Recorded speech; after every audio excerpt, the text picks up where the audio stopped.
ကွေးလေးစက်ကူလေးတွေကိုကိုလိုတလောက်ပေါ့နော်အရွယ်စားလိုက်ကလေးပိုင်းဖြတ်ထားမယ်ပြီးရင်တော့ဒီ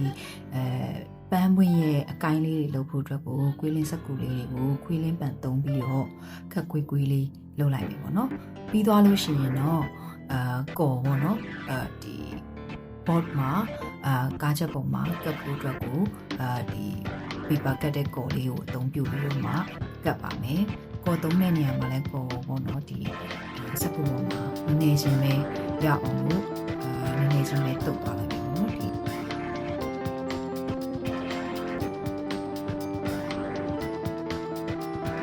ကိုတုပ်ပြီးသွားတာနဲ့ဒီကားချက်ပုံမှာကိုစိတ်ကြိုက်ပေါ့နော်ကိုထားခြင်းနဲ့ဒီခိုင်းပုံစံပေါ်မူတည်ပြီးတော့မှဒီ line လေးအတိုင်းကိုပဲ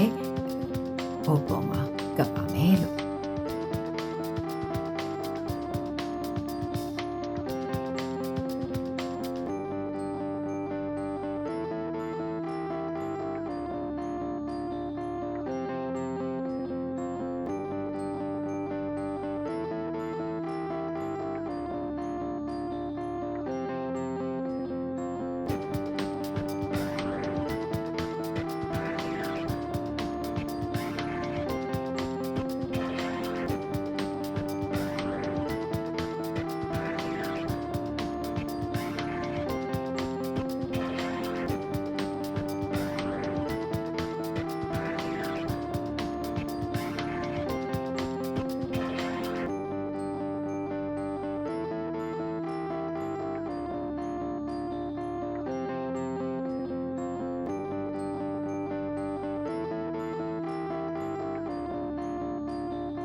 နောက်တစ်ဆင့်အနေနဲ့ကတော့ဒီပိုင်းပြတ်ထားတဲ့ဒီကွေးလင်းစက်ကူလေးပေါ့နော်အဲ့ဒီဟာလေးတွေကိုကိုယ့်ရဲ့ဒီပန်းပွင့်ရဲ့အခက်အသေးလေးတွေပေါ့နော်အခက်အသေးလေးတွေပြီးမှဖြာထွက်တဲ့အခက်အသေးလေးတွေဖြစ်အောင်လို့အတွက်ကိုထပ်ပြီးတော့မှsite ကလေးတွေအသေးလေးထပ်ပြီးတော့ပိုင်းဖြတ်မယ်ပိုင်းဖြတ်ပြီးရင်တော့ခုနကတော့အတိုင်းပဲကော်တုပ်မယ်ကော်တုပ်ပြီးရင်ဒီအောက်က quilling board ပေါ်မှာကပ်ပါမယ်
ဒီနေ့ကတော့ဒီ